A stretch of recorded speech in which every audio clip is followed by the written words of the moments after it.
So here we are in York, and we've got here Linda Bellos and Sheila Jeffreys. Say hi to the camera. Look, you have to lean back a bit. We'll sort it out a bit better.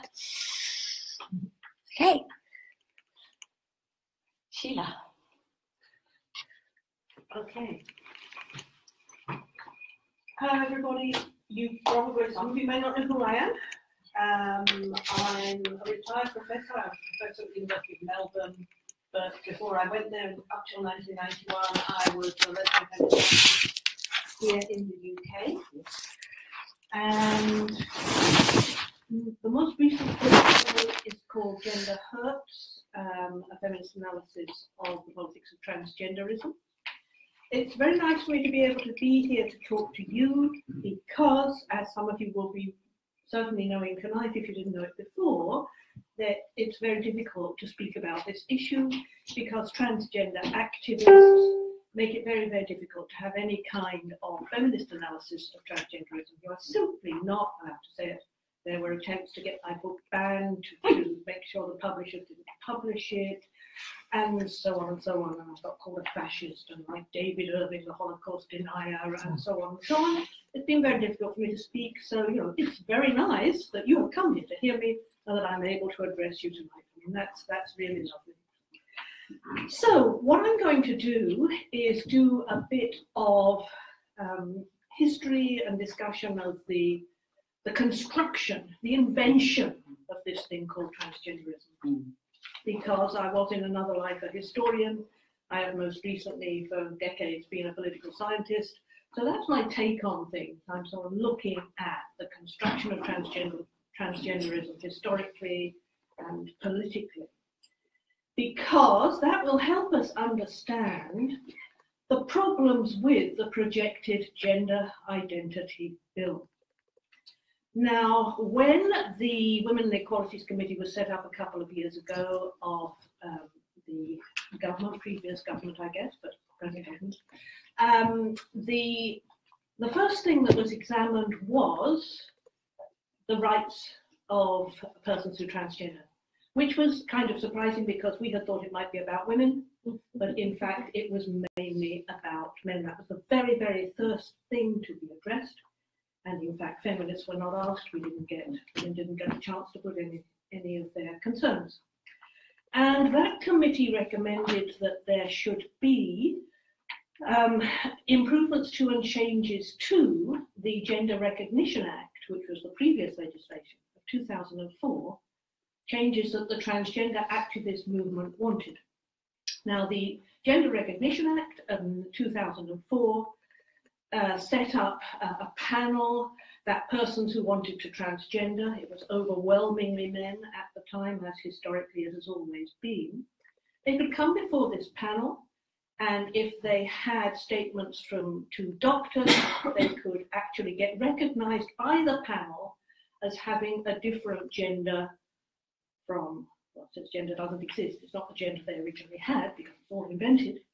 I've always thought it was rather interesting you could have a gender recognition panel. This is the state taking on the task of recognizing the stereotyped characteristics expected of two classes in a hierarchy in society. Now, the state is going to tell you whether you're doing masculinity, the behavior of the oppressors, well enough, or femininity, the behavior of the oppressed, well enough. Now, why is that the duty of the state? And why is the state involved? It's a kind of extraordinary political situation. And I always wondered whether, if I came up before the panel, what I'd be recognised as. I mean, I don't know whether anybody in this room feels that they've properly got masculinity or properly got femininity. I haven't got either. I've got more masculinity than most people. No, you have more. As far as I know, you're just perfectly ordinary woman and lesbian. Yes. So, yes, absolutely, as I am myself. So, I haven't got gender. I don't want gender. I have no desire for gender.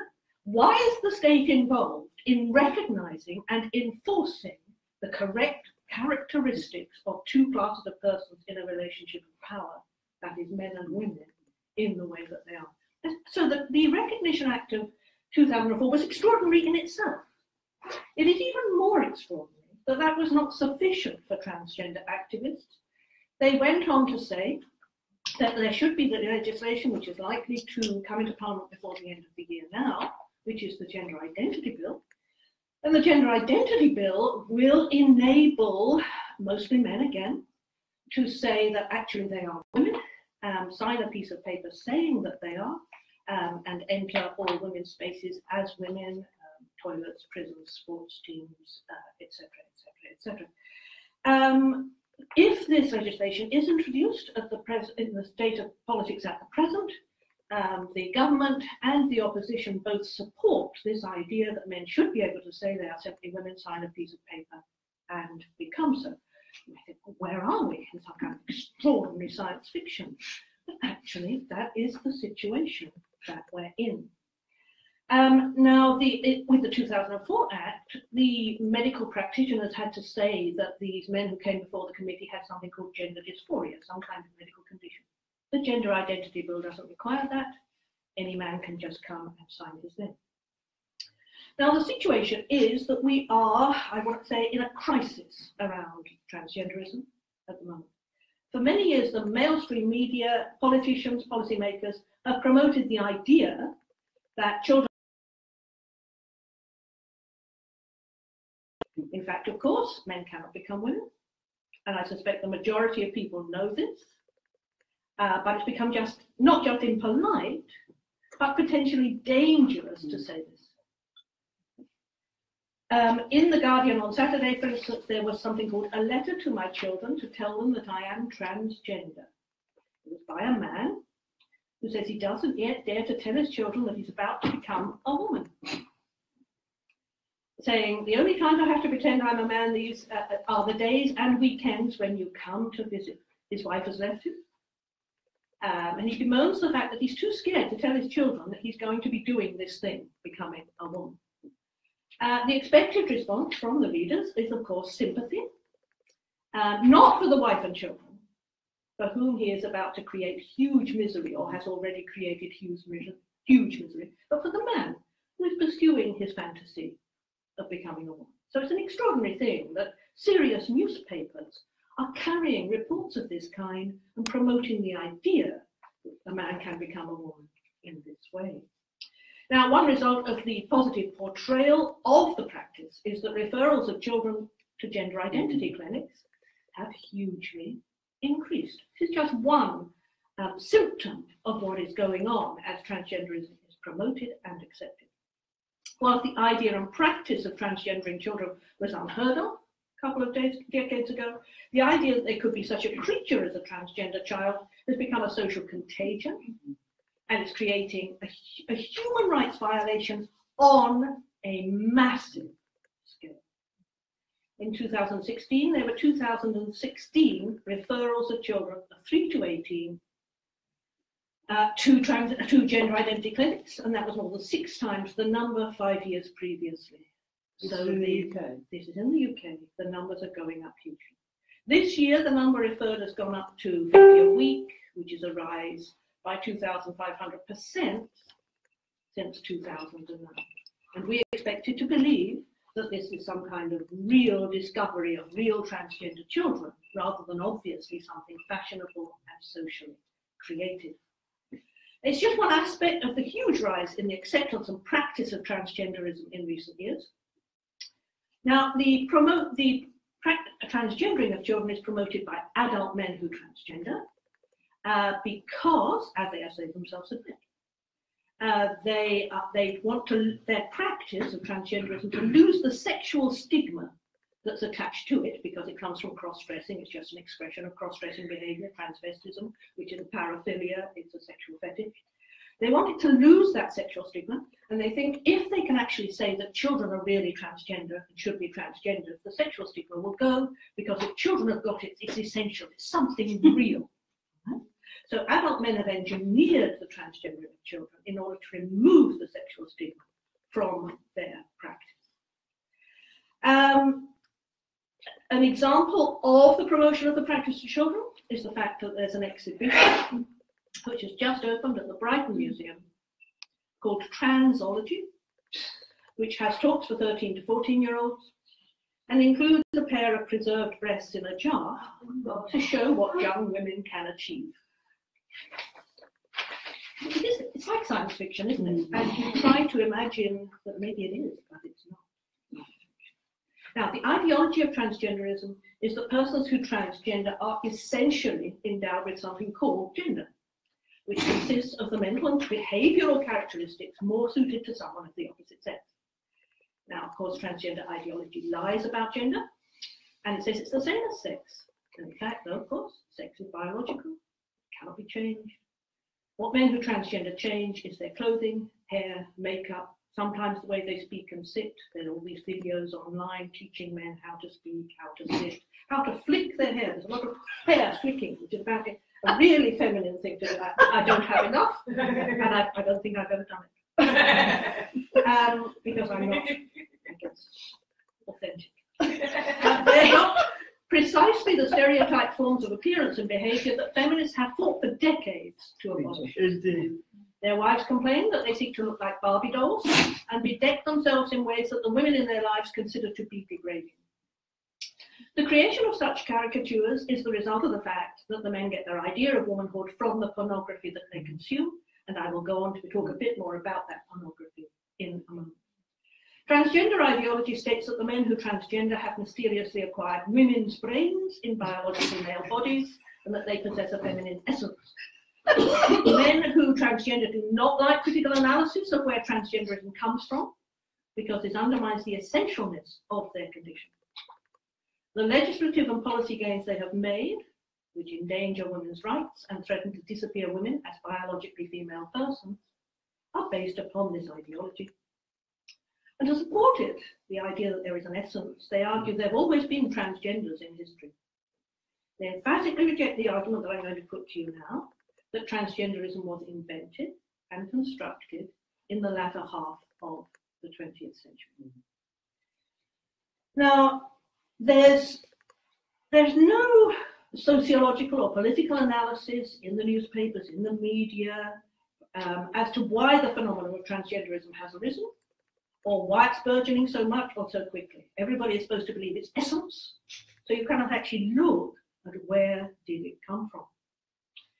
In fact, of course, it is socially and politically constructed, and the present contagion is the result of forces of power in a heteropatriarchal society rather than about any innate or trans-historical condition. Transgender activists may state, for instance, that there have always been transgender children and these children were suffering in silence. There, of course, have not always been transgender children. Indeed, back in the 1970s, we tried to get rid of gender stereotyping of children. I can remember working to do that even as early as 1971.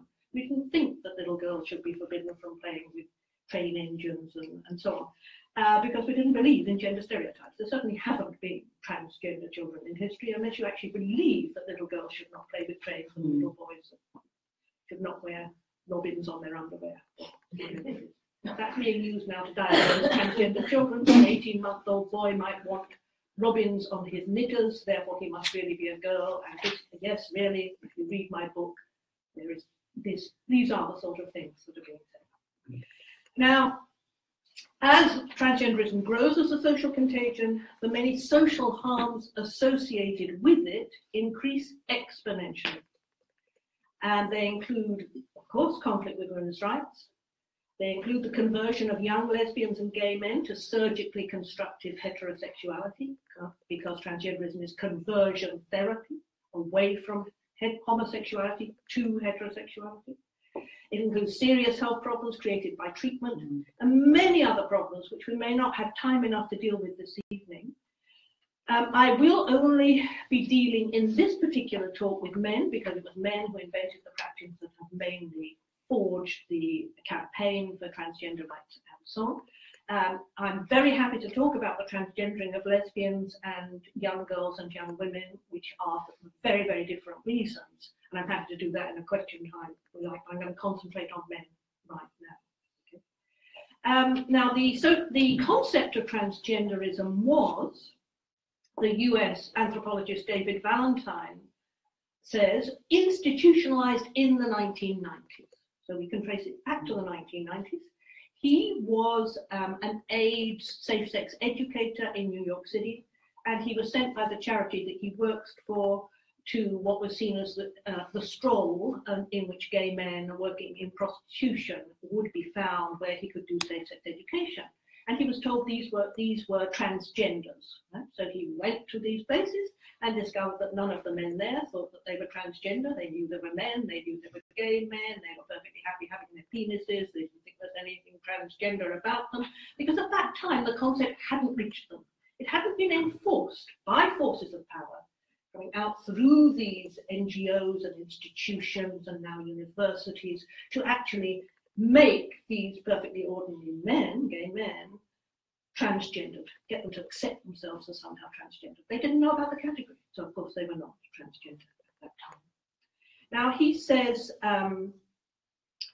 that he does say that we need to look at the forces of power that constructed that situation, that these gay men didn't know they were transgender. The charity is sending him out there to deal with transgenders in the 1990s. We're in the political sort of historical situation where the phenomenon is being constructed.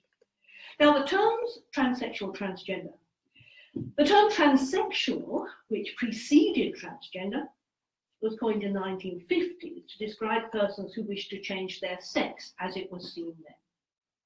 And it was popularized by the endocrinologist Harry Benjamin in his book, The Transsexual Phenomenon, because transsexualism and transgenderism are mainly created by the medical profession. At that time, there was generally a distinction made between cross-dressers or transvestites, which was recognized, as I say, as a sexual fetish, a paraphilia, and many men did this on the weekend, or so, you know, in a evening during the week, or just in their room, or got their wives to walk down the street with them while they were in their clothes, or whatever. A distinction was made at that time between cross-dressers and men who actually impersonated the opposite sex and wanted social recognition of themselves as women. These were seen as two different categories.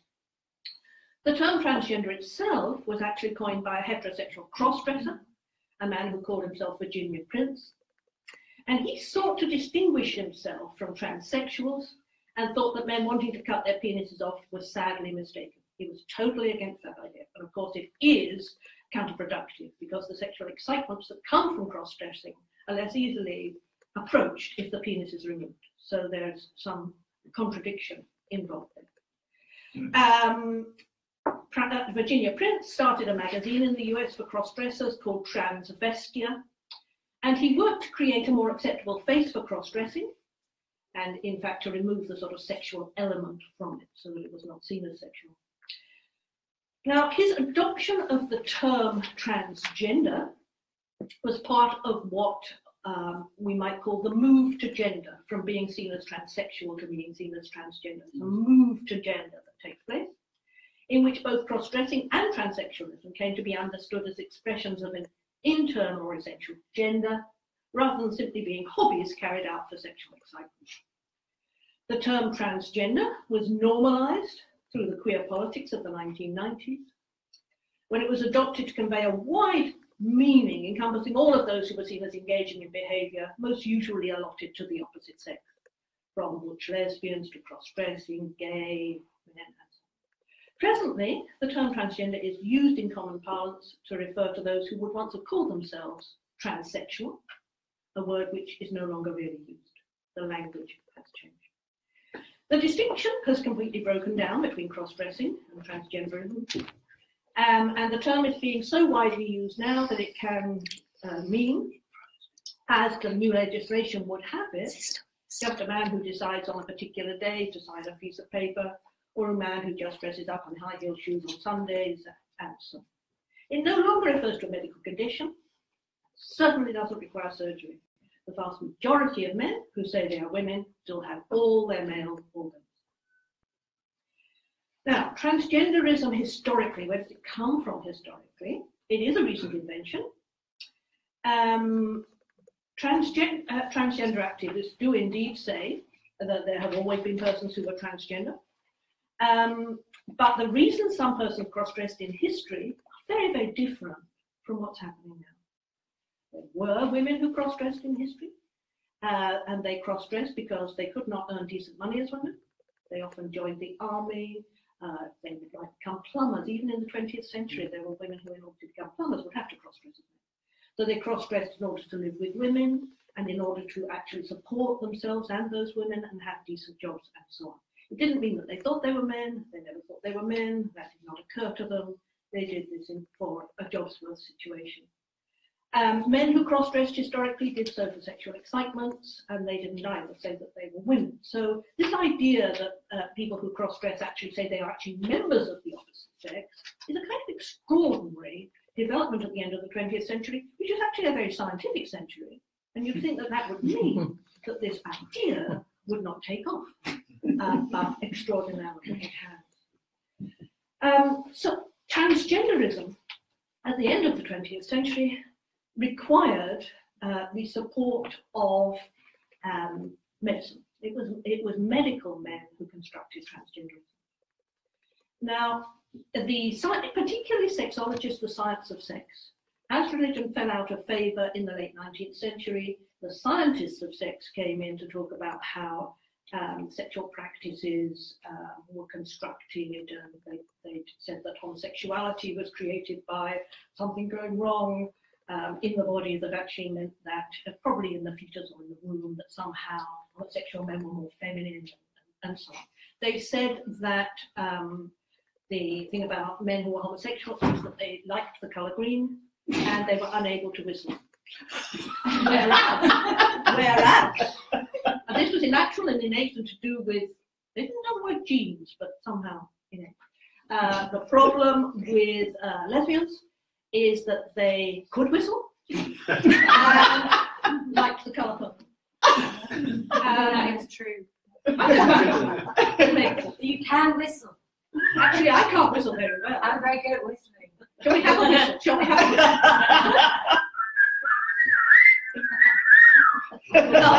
whistle? Sex is whistling. So, I mean, it may be true, because there are lesbians in the room and they can whistle. What's the relationship between one and the other? I don't know. These chaps said it.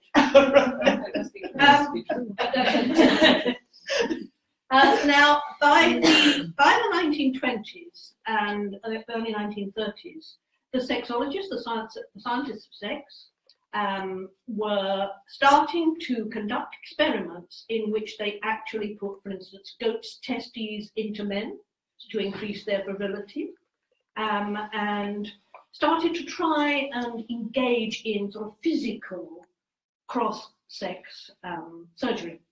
And a very well-known victim of this was the man who was in the film The Danish Girl, who died as a result of an attempt to put a womb into him.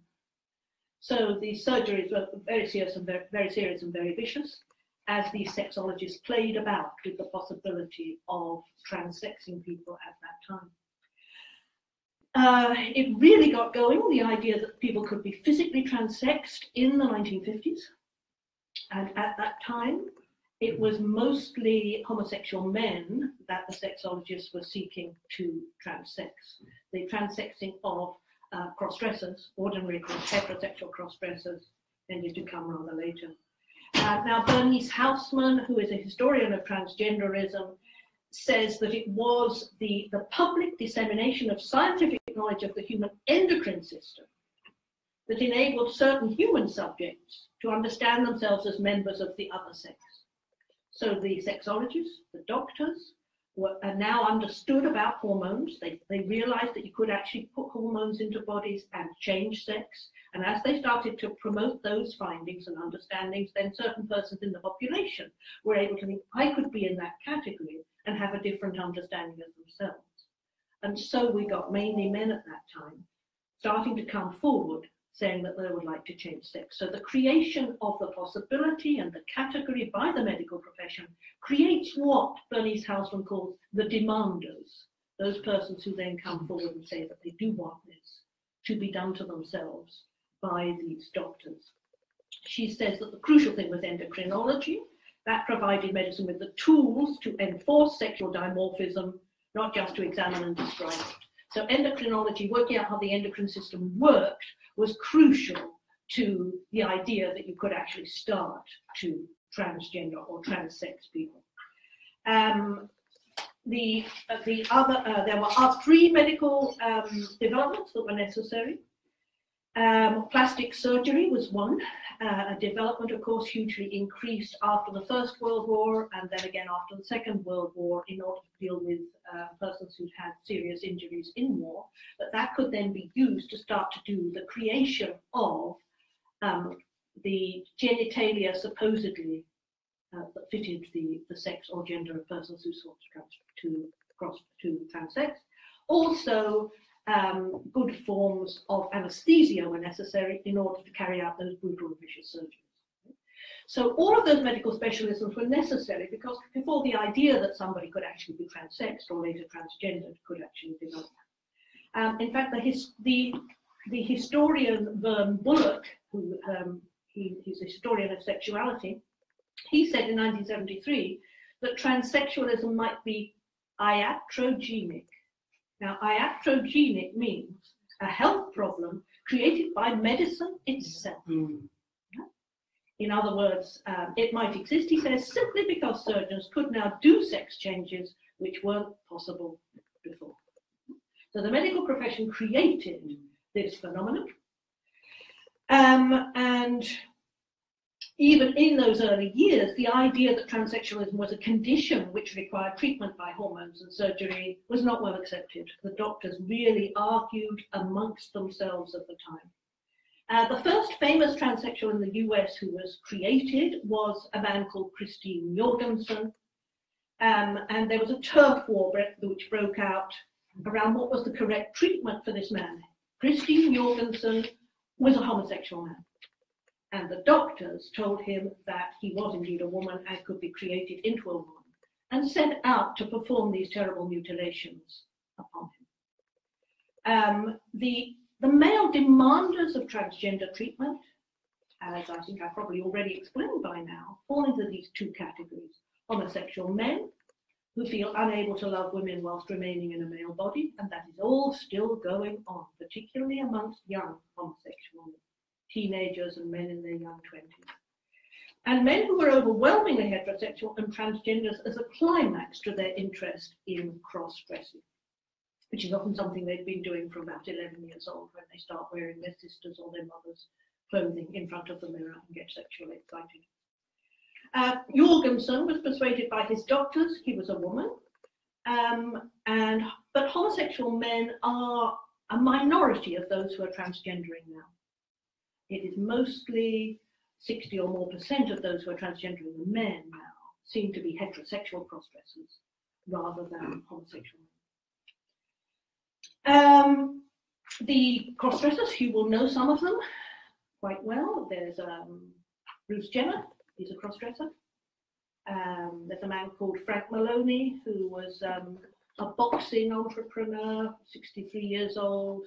These men tend to have lots of children and several wives. They tend to do this as something that excitement for their old age, I think, really, because they are, perfectly ordinary men for most of their lives, except they've probably always been cross-dressing from quite a young age, and they probably have been fairly secretive about that.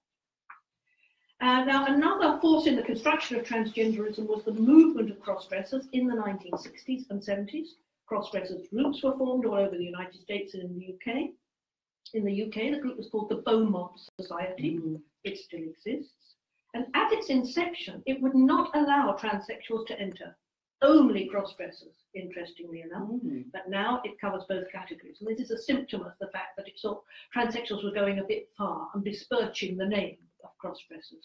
But now it covers both categories. What's happening today is that more and more cross-dressing men are claiming that they're really women. So this has been the sort of huge increase in the amount of transgenderism that's going on. Now, this early movement in the 60s and 70s, the cross-dressers movement, didn't have access to the internet. It had magazines and subscription lists and so on. The internet provided a big boost to the development of a movement of transgenderism.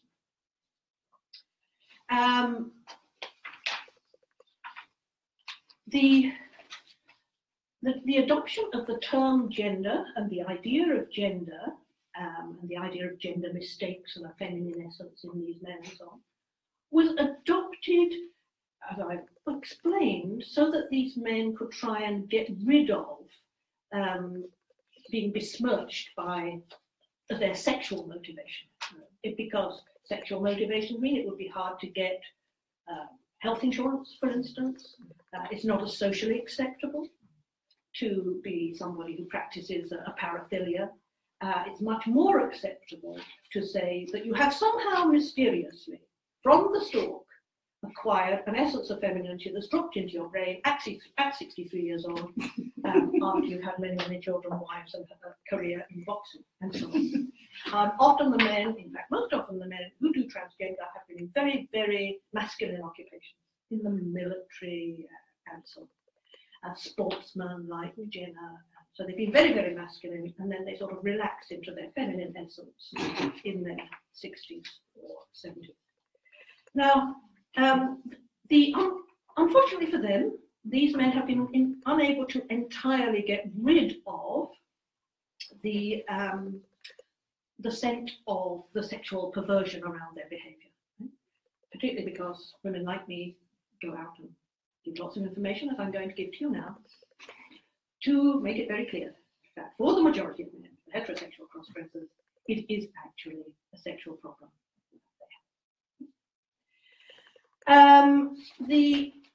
An increasing number of sexologists, psychiatrists are coming out about the fact that they do think there's sexual behaviour on the part of men, and stating so very, very clearly. They get a great deal of harassment in the same way that feminists who want to talk about the politics of transgenderism also get harassment. For instance, Bailey, who's a sexologist who's received a great deal of harassment, including having photographs of his children put online with various sexualized messages. They can be very, very vicious, and will continue to be very, very vicious, these men who transgender. He and another writer say, in a piece they wrote together, that a common aspect of what they and some of these other sexologists who say it's about sex call autogynephilia, loving the woman, or rather getting sexually aroused by the woman in yourself, autogynephilia. And Bailey and Trier say that a common aspect of autogynephilia is the erotic fantasy of being admired in the female persona by another person.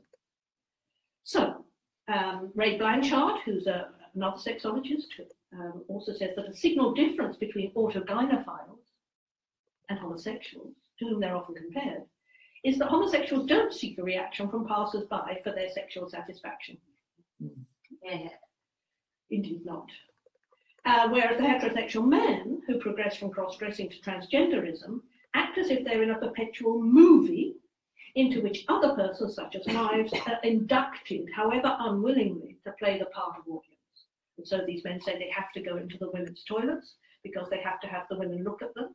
In one case, a man was found constantly trying to get the women to shake his hands in the toilets, just to make sure that they recognised him as a woman in the women's toilets because of the sexual satisfaction. We don't shake hands. Yeah, or anyway. Well, It's not guilty. they don't always remember how they should be behaving in order to keep the fantasy going. And he wanted the physical contact, obviously. So these men who want to go into the women's toilets and demand entry do not want separate toilets for transsexuals or transgenders. They want to be in the women's toilets. And what's happening in women's toilets in Britain now is they're disappearing in many places and they're becoming mixed toilets, which transgenders can enter and women. The men retain their toilets because these men who are wearing dresses do want to be in there. They want to be in with the women, recognised as women, able to shake the hand if necessary and have the sexual excitement of being there. Okay? That's absolutely crucial. Now, it's been unacceptable to say that this practice is sexual, and I think it still is. I think that people don't really like to talk about sex very much. They like to think about it. Women don't look at the pornography. They don't read about this, so they don't really know very much about what these men are into. So I thought I'd give you a little bit of. The sexologists explained that the sexual excitement attached to the practice is a form of masochism. And interestingly, Bailey and Trier say, of men who die practicing the dangerous masochistic activity of autoerotic asphyxia, as some men do, approximately 24% are cross-dressed at the time they do it. So yes, it's very definitely associated with masochism, often in very serious kinds. And I've argued elsewhere that the excitement of autogynephilia is masochistic from the pornography of cross-dressers. I'll tell you a bit more about that in a moment. Now, there's plentiful evidence that autogynephilia is what's happening. There are, for instance, the narratives that the transgender psychologist Anne Lawrence, he's a man, he still calls himself Anne Lawrence. I suspect that he no longer thinks of himself as a woman if he ever did, because quite a few men who have transgender are now coming out and saying, actually, we're not women. We're really not. And they're trying to fight what's happening. And Anne Lawrence is one of those. He's collected 59 narratives from men who transgender, and he's done a book talking about what they are actually, why they actually do it, what the motivations are. And one narrative describes the author's sexual excitement at being taken for a woman. Remember, these men are going around in the changing rooms of women's stores, in the toilets, wanting to be taken for women.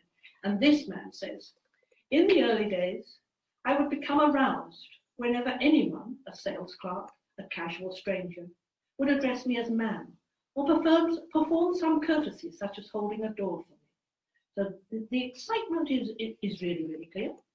You can see why they want to be in these sorts of spaces. Another explains that both before and after sex reassignment surgery, he liked to pretend to menstruate. It was and still is sexually exciting. Surgery, I would pretend to menstruate by urinating in sanitary pads. Oh. I particularly enjoyed wearing the old-fashioned belted pad with long tabs. Oh. Oh, God. And the extraordinary thing is that in some months ago now, in 2016, I think, I was in a committee room at the House of Parliament where there was a report on what the Equality Committee had done on transgenderism. And we were all supposed to sit there and be entirely and straightforwardly serious about men who had the essence of women in them and all of these rights. I could not talk about the sanitary pads there. I might have wished to, but I was not in a position to. It is extraordinary, isn't it? It is extraordinary. Well, nobody will ever allow me out to speak again. Now,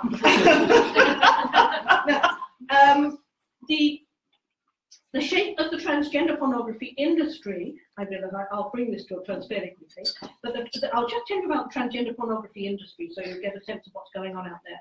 Transgender pornography is 10% of the porn industry. So it covers a great many men. There's huge numbers of men who use transgender pornography who will not go on to cross-dress. But the pornography is fascinating because it shows what it is they're actually after. It's a very, very fast-growing sector, and the industry itself says that the sector is growing because there's more and more acceptance of transgenderism. So it's building the transgender pornography industry. And transgender pornography has all the different shapes and sizes of the ordinary pornography industry. It has videos and so on and so on. I didn't want to look at that. And I didn't look at that, so I looked at the 100 best transgender erotica books on Amazon, which are in themselves completely fascinating, and you get a good idea of the psychology of what it is that creates the money shot in that kind of pornography. From just reading the descriptions in the books, you don't have to look at the video pornography, which I would not be able to bear to do. In the transgender pornography novels, there's three main categories. One of they're mainly about forced feminization.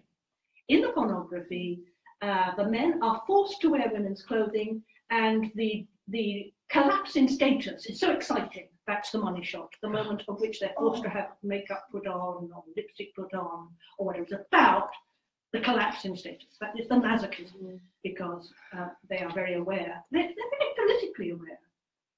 There was some advice online to men about how to sit.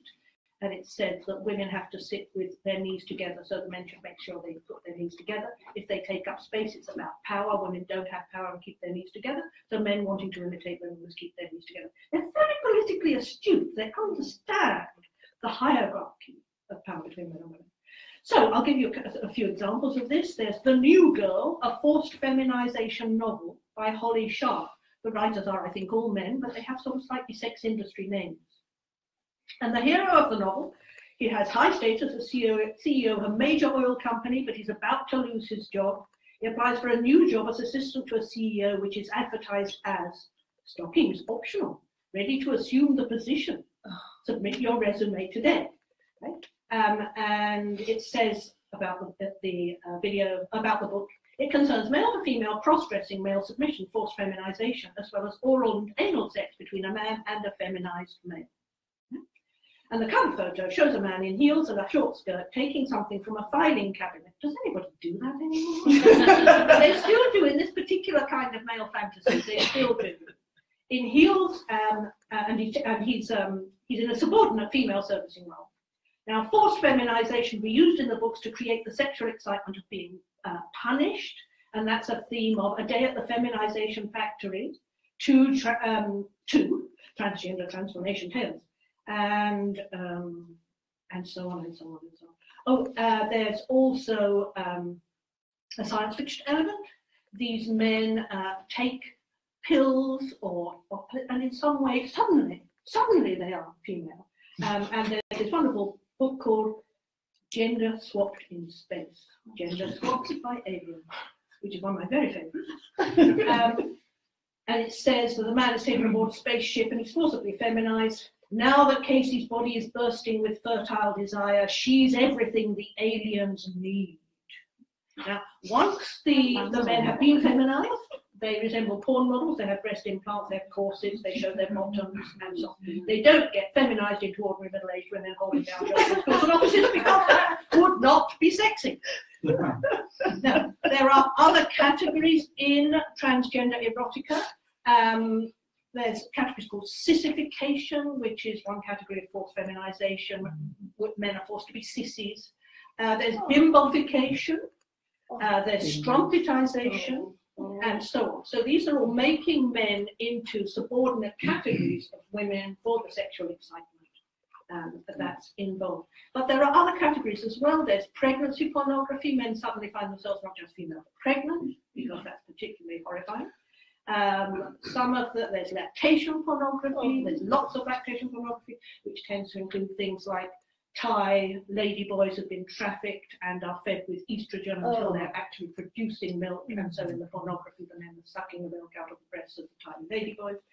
And there's a transgender lactation rights movement which says that men should be able to breastfeed in public. Don't spend hours Children, I suppose, yes. So they should be able to. They'll do a lot of estrogen, and then they'll want to breastfeed children. I don't know, their own or somebody else's in public. So there's lactation pornography, and then there's of course age regression when they go back to being female girls, such as He's Stuck as a Schoolgirl, a novel of transgender sugar and spice. So you can see that the pornography is quite sophisticated, but the message, what it's all about, is very clear. Now, there's a huge enthusiasm in the pornography for cutting women down to size, and it's men who are actually in those positions. There's bimbo transformation, novellas, anything for the job. The hero takes a drug called appropriately bimbasic. It's lovely. The science fiction stuff is fascinating, the names of the drugs and so on. And that turns him into a bimbo.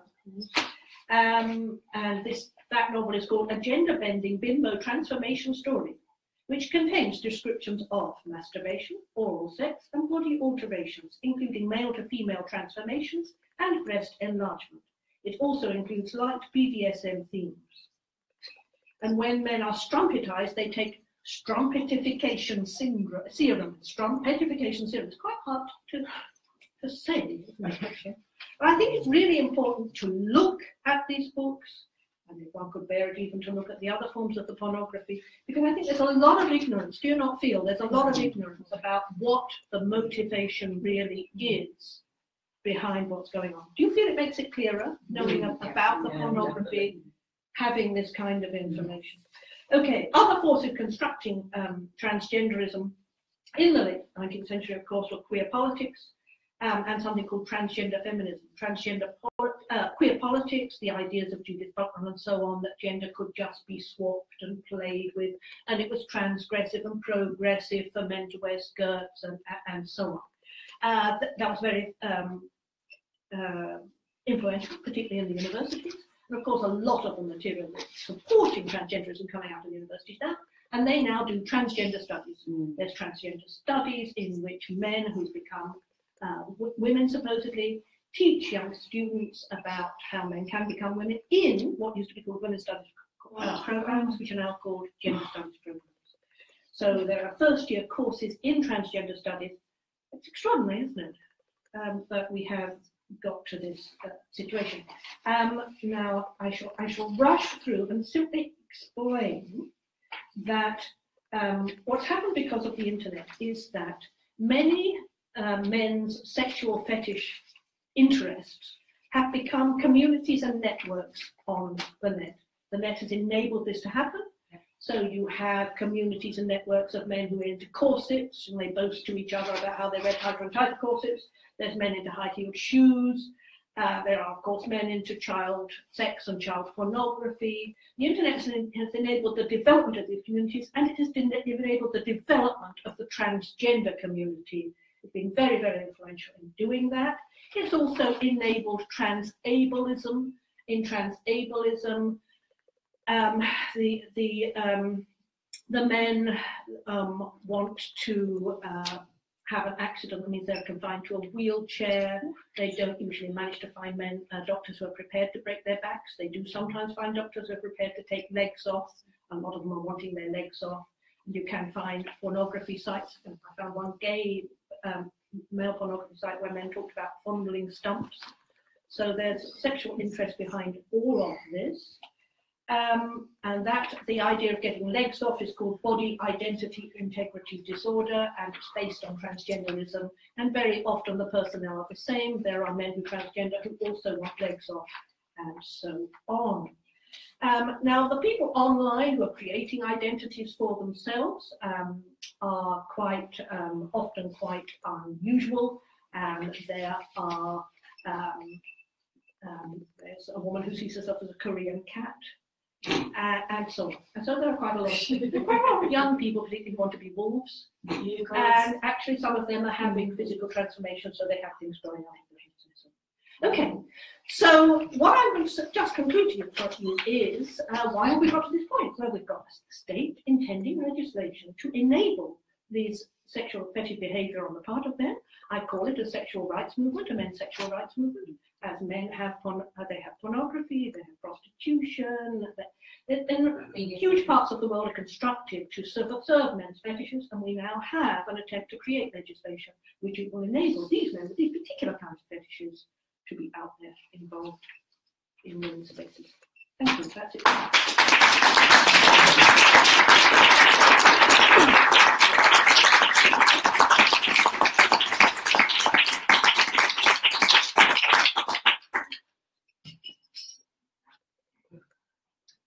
Well, how do I follow that? With difficulty, and I'm not going to try, except to address a different aspect of what Sheila said. I don't doubt for a moment any of the research and analysis that you have done. My focus tends to be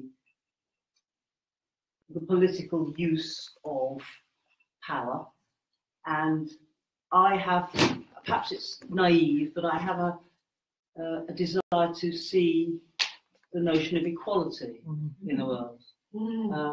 I say that as a black woman, I say that as a woman, and having grown up with a very conscious awareness that being female puts me in a lesser position than that of my brother, a male. And it's still played out 60-something years later.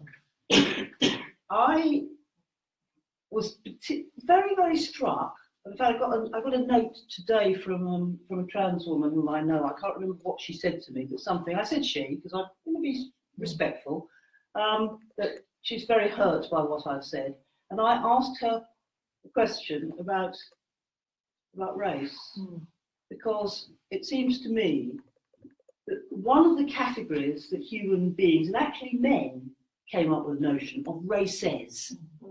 The categorization of races seems to have been created around the time of gender being created. And I remain, it's very funny listening to some of the rubbish that's being said about what chaps do, because I must say that having born 2 children, I think I'm physiologically and in any other senses a female and actually a woman. But I play football and I box. And if any one of those bastards comes anywhere near me, I will take my glasses off and drop them. Anyway, yeah, I take my glasses off. I take my glasses off and I leave. I can't see a bleeding thing. That's not the point. It's not the point. But I do. I'm quite prepared to be to threaten violence because it seems to me that politically what they're seeking to do is piss on all women. That's what they're doing for their personal gratification. There aren't many of them, but what really offends me is the extent to which academia and political parties have listened to them in a way that they're not listening to us as women. I think the solution is to revisit the women's liberation movement. I really do think that we have spent too long, I don't know what we've been doing, but not very much in the name of feminism. And I think it's timely to bring back, the answer is to bring back feminism, to bring back a politics in which we seek, I seek for myself, I mean, we will all between us have different agendas, and that's okay because we're not chaps. We don't have to actually have one, we don't have to have one view of the world, but I'd like to see us trying to build an 8th demand of the women's liberation movement, which, and it's not for me to say what it is, but I think it would be useful if we actually we took another step, which is called consciousness raising. It was and remains a vital method. And by the way, there aren't many men in the room, but I think that chaps ought to do it as well, but not with women. Right? It's timely for men to do this stuff with each other, and for women to do this thing, this consciousness raising, and to develop a politics which is not about women being better than men. It's about women being and seizing our equality, because most of us are not enabled, encouraged. I'm thinking about us in the world, not just us in Britain. We're not enabled or encouraged to be and to be seen as equal human beings. And these trans people, I mean, some of the women I think are very confused. Actually, they just want to be dykes. And I mean, I've had some preliminary conversations with some of them who do recognise that I can wear a suit as well as they can, and I mean a men's suit. I don't mean a women's suit. And I've done this for years and years. And I still get served. It's not, but I remain a woman. I don't see what's nice about wearing a bloody dress. I know some women like doing it. I just personally, that's not my thing. But it doesn't signify anything. And lots of these chaps who want to, I don't even think they're taking the piss out of women. I just think they're so into themselves, and they want the rest of us to be into them, that we must resist them. And I don't want to resist them by wasting lots of our positive energy. I think we should use our positive energy ourselves, on recreating, however hard it is, to revisit the building of a women's liberation movement that is capable of being universal. It's not seen solely as something that white Europe does or white America does. We need to take back being proud of being women, and I don't have a problem. I've got a son, I've got a grandson, I've got brothers, I've got male friends. I don't have a problem with men per se. I do have a problem with masculinity, as I have a problem about femininity. And these trans people are actually just taking the piss. At least they are if we let them. And I think that our fighting back needs to be not about wasting our energy with them, but actually just asserting who we are and what we want. I don't think I really want to say more than that.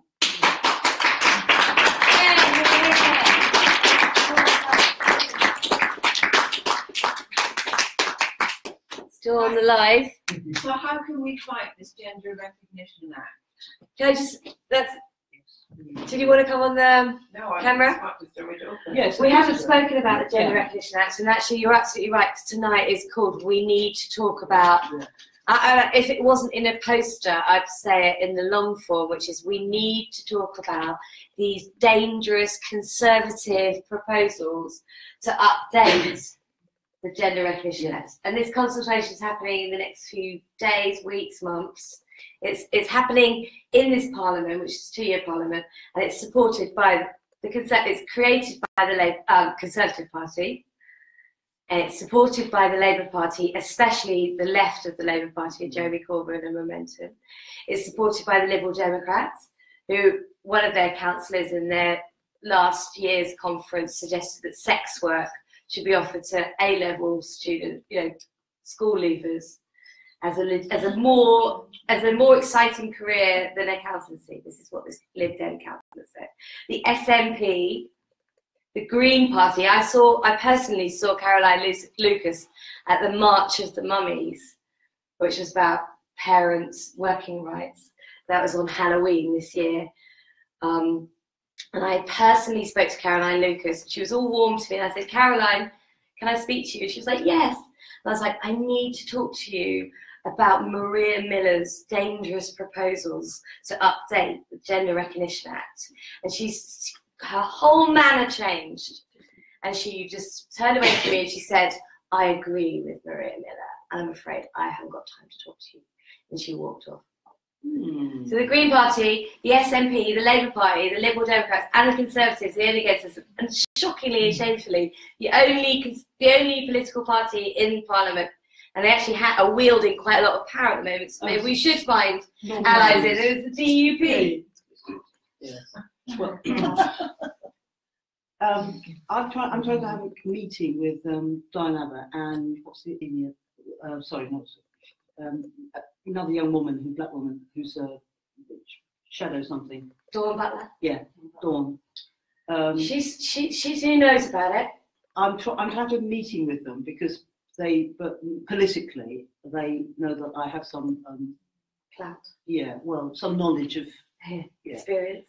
I am trying to have a meeting with them. I don't know whether I'll succeed because they want to speak to me separately. I mean, each of them separately, and I'm saying these issues are related. But can I just say something, Linda? Like, you have clout. You've got all this experience. Well, and you brought Black History Month to the UK and stuff. So you have clout, but we all have clout. Yeah. We literally all have clout. The only reason I'm involved in this is because I tried to start a Lewisham Momentum meeting. And if the trans activists had just let us have the Momentum meeting, it would have happened. It wouldn't have had all this publicity. It's only the fact that it's such a no-go subject that even a little Lewisham Momentum meeting can then get into the news, and that people can create violence. So we can all do it. So I've got 2 more speakers tonight. We've got Janice Williams from Object, and we've also Maria, who is the woman who was assaulted at Speaker's Corner by trans activists who are going to speak. And then we'll have the Q&A. Okay? And I'm not going to speak for long, so save your questions, start thinking about them. So my name's Janice Williams, I'm the chair of Object. we object to objectification. So we work on a load of issues. We position ourselves fairly mainstream. We like to put things on Facebook from The Sun, The Mail, all those things people love to hate, and all the quality stuff as well. So the issues that we really focus on are obviously porn, prostitution, including lap dancing clubs, strip clubs, surrogacy, where you rent an organ rather than renting an orifice in prostitution, honour-based violence, sexualisation of any kind, and of course the trans erasure of women's rights, spaces, powers and achievements through the current issue with the Gender Recognition Act and so on. We're one of the few women's rights groups to have come out on the trans issue. A lot of them are havering and prevaricating, but I just thought in with a penny, in with a pound. You had a lot of stick, but you might as well do it now, because when everything gets sorted out, we would have been on the right side. Yay! So, we do a lot of critiquing of the English Spectrum of Prostitutes, trying to look at the arguments they use and pull them apart. And our latest project is we're offering an essay prize to anyone up to the age of 30, £500 for the best essay on evaluating the environmental impact of prostitution, trying to bring two major issues of our time together and think about the effects of one or the other. So please have a look on our website and encourage all the young women you know to write a wonderful essay. And Sheila, I'm going to be asking you to judge it. So you're thinking about it. Yeah, I hope so too. So moving on to trans erasure. First of all, I'm absolutely overcome to be here with these two giants. Yeah. I am more of a person that has chats in my local pub. I'm not being important. But I do have a lot of chats. I always raise the trans issue with everybody. And I think the issue is so awful, so egregious, that it's very hard to know how to talk about it in a normal conversation. You know, you can pour out your heart to your nearest and say, oh my God, this is so awful. But what about those people where you sit and how are you and how are you? The kind of things I do, asking, well, what do you think about this trans thing? I ask a lot of questions. I don't know the answers. I say, I sure don't know the answers, but I've got a lot of questions. How come every time you have a discussion, you're called a TERF? My dear daughter called me a TERF. And I said, that's okay, darling. Should we talk about it? Oh, no, she didn't want to talk about it. That's okay. You know, name calling is often a cover for avoiding an issue. That's fine. I'm ready to talk about it whenever you are. So we're waiting. I find it quite helpful to mention all the wonderful people who have come out on this very early. Obviously, two of them are here. Dame Jenny Murray, any Radio 4 listener will Dame Jenny Murray. Private Eye seems to be quite sceptical. Private Eye's got its weaknesses, but there we go. Who is that now? Is it Ray Winston or Robert Winston, the scientist? I get the Robert. Yeah, he wrote an article in the Times. Frankie Boyle. Frankie Boyle, there you go. So I think it's helpful to lob those names into the conversation, depending on who you're talking to. I say, is all this transing on the NHS? Where are the priorities? What about all these people that are having their operations postponed? And, you know, where are how are the priorities allocated? Why is it more important for someone to choose to trans than for someone to have, you know, good medical coverage when they're having a baby? What about, why is there no debate? This is supposed to be a free country. We can talk about Brexit, we can talk about religion, politics. I've sat down at dinner with people I don't know who've said, which way did you vote in the referendum? And yet we can't have a conversation about this issue. Why are we no flat platform? No platforming is for people that are proven deniers, like that awful man that the Denial film was made about. He was proven, his history was false, his facts were wrong. Because we're women. I know that. But I'm talking about how to change people's minds without going away anywhere complicated, you know, just going in the cafe and the pub, like we all normally do anyway. Why are meetings harassed? We don't say about that, you know about that, you know about that. Yeah. Why aren't our universities doing proper research? Why did that guy get stopped from doing a PhD at Austerity University?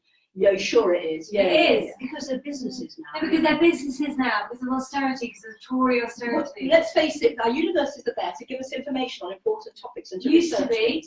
Well, that's still a now question. Got clients. Throw it out. We don't want the answers, Dennis. We want the people we're talking about to think about the answers. How can under 18s, we've just had this big thing about child sexual abuse and grooming, and it's now everybody knows, I hope, that under 18s cannot consent to sex with an adult. How can under 18s consent to hormone treatment for something that will affect them for their whole lives and render them infertile? It's barking. You don't say that, you let the other people in the conversation say that. And why can't we all just abolish gender and wear what we like, do what we do? Why are all these people that we see who have transed into women? First of all, I don't think you can trans into anything else. You can't make a surplus out of a sow's ear. Why are they so well, Sheila's told us the answer, but we don't know the answer here.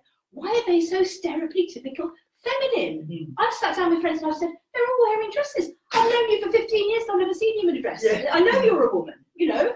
It's barking. It's absolutely barking. Isn't transing a choice rather than a disability? To me, it's a choice that's being treated as if it's a disability.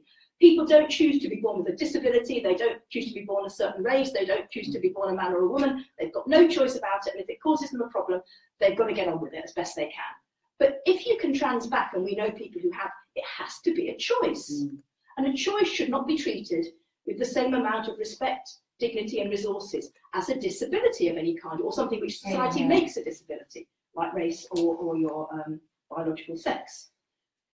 So we need a debate. We need a debate. I throw all these are all questions that I throw around in my local pub, my local cafe, the local mothers' meetings, whatever it is, and it gets people thinking, and people come back.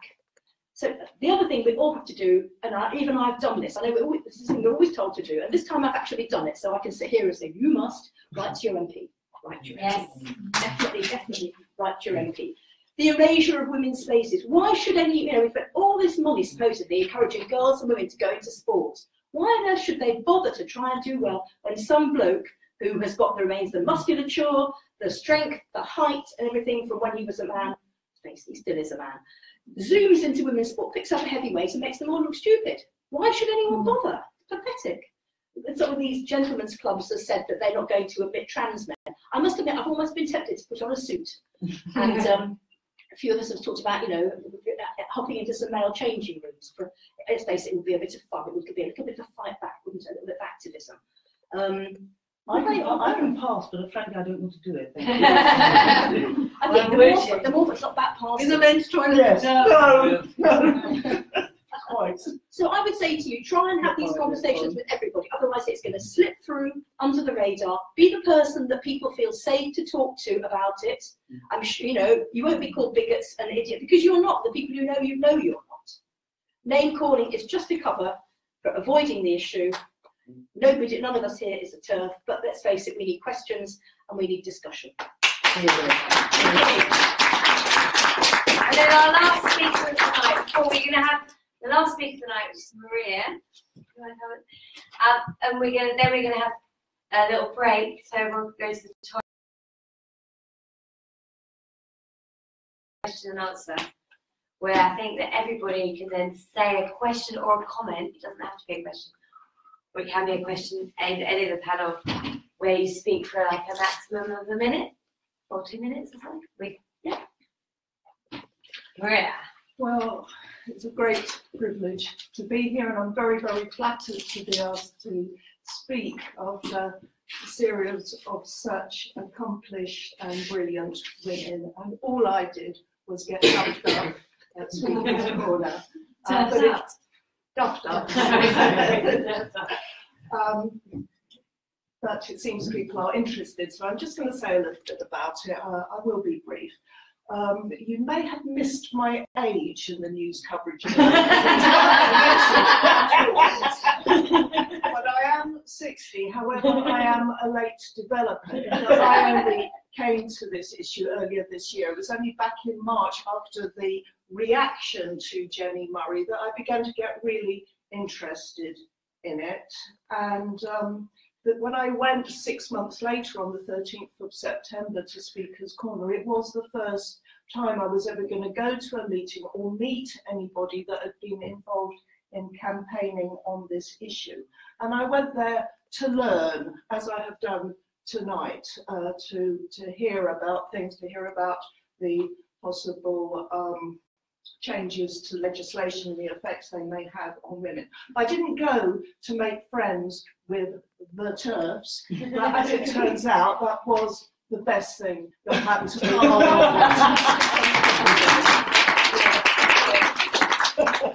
And none of them fit the definition of TERF in the way I see that word used every single day on social media. You may have seen the turfs.com, where TERFs are described as wanting to exclude trans people from housing, employment, education, accommodation equality, local, state, national and United Nations protections, and from fully participating in society as equal citizens. I mean, what bloody liars!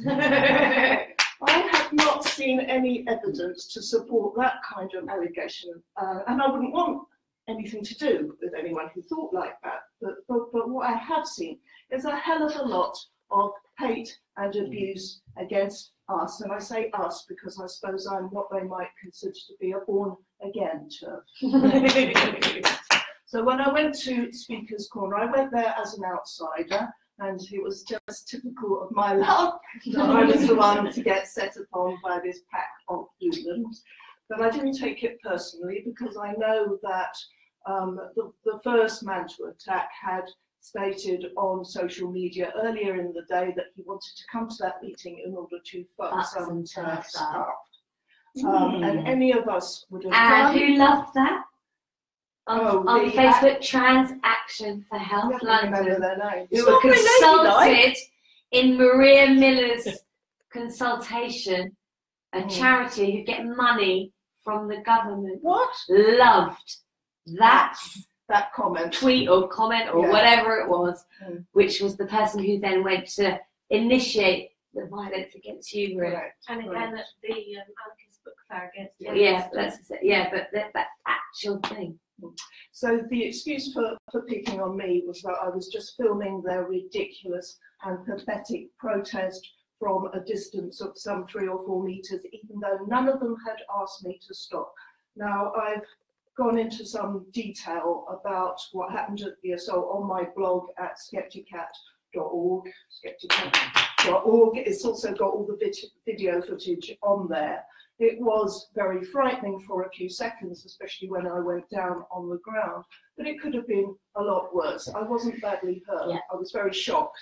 I was very angry. I'm still very angry. But I'm not going to lie, there was a part of me that was absolutely cock-a-hoop about it, because I thought they had done something so utterly stupid. Especially if it's been filmed. Yes. Yes, loads of people. And I thought, surely by behaving in such an aggressive and violent manner, it shows that they are not progressive, they are reactionary, authoritarian, entitled, and male. The women who were on that protest did not attack me. In fact, if you look at the video footage, you can see some of them looking quite shocked. One of them tried to intervene, and then she was set upon, and somebody had to try and intervene and protect her. So I thought it's a public relations disaster for them. And I was right, and I was wrong. I was right in the sense that a very broad section of people were appalled and horrified. I had wonderful message from people all over the world. I had some very supportive message from transgender people themselves who condemned the behaviour. And there were some consequences, like you may have seen this post on Reddit, which is both heartbreaking and fantastic. It's very just a sentence or two of it. Said, I'm 19, I was born female, but I've lived as a trans man for 4 years. I'm detransitioning because I'm sick of this community. I'm sick of the kind of activism that's done in its name.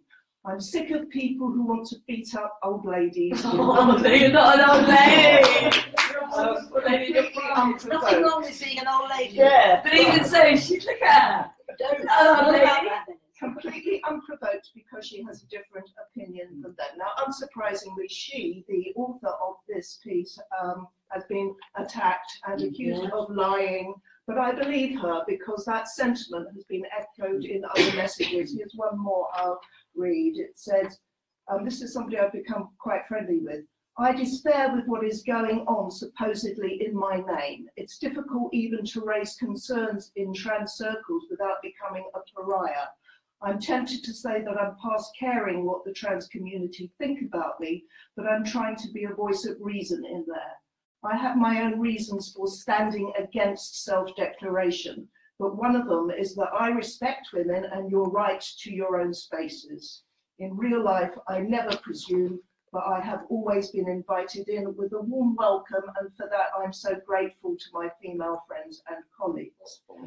Now, because of trans activists like this, the ones who are only campaigning for some fundamental human rights that we would all want them to have, I started to call the others trans cultists rather than trans activists in order to make that distinction, because they are very cultish in their behaviour. And it's not just the trans people themselves, of course, it's the allies, and unfortunately, especially the women who we call handmaidens with good reason.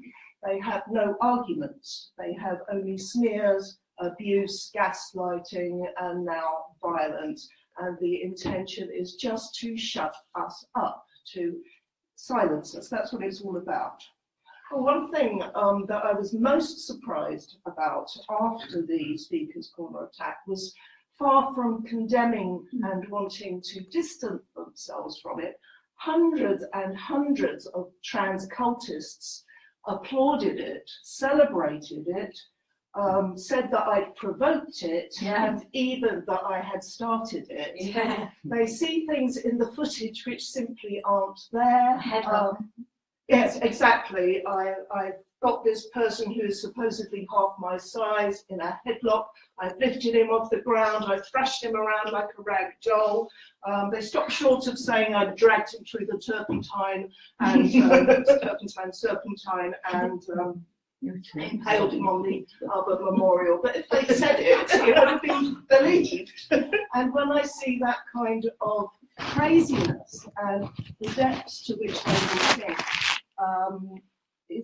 it's easy to understand how hard people find to stand up and stick their heads above the parapet. And some people can't. Perhaps they shouldn't, because they have too much to lose. But those of us who can should, because we want to be on the right side of women's history. So finally, I'm just going to finish off by saying that I've been channeling a lot of my anger into building a website which I will launch in a few weeks. It's called Peak Trans, and I hope it will be a useful resource for those other people who are on that journey and beyond. And all I need to do really is to be a bit more careful about my personal safety than I was at Speaker's Corner.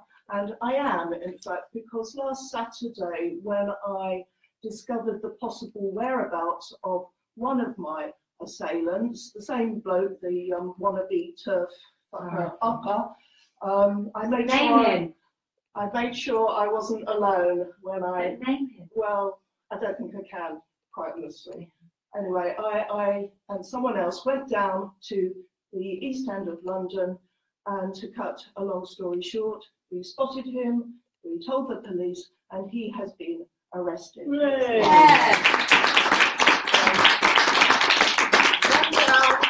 So I'm afraid I can't really say any more about that, and I'm out of time anyway, because I want to give time to you. Have a little break now, and I'll we'll have a 10-minute break. Yeah, no, you don't have to. You can stay here. We're going to turn off the live stream and stuff, and we'll have a 10-minute break, and then do a Q&A. If that's okay with everyone? Yeah. Have some private time. We're going to have a 10-minute break, and then we're going to go back live for the Q&A.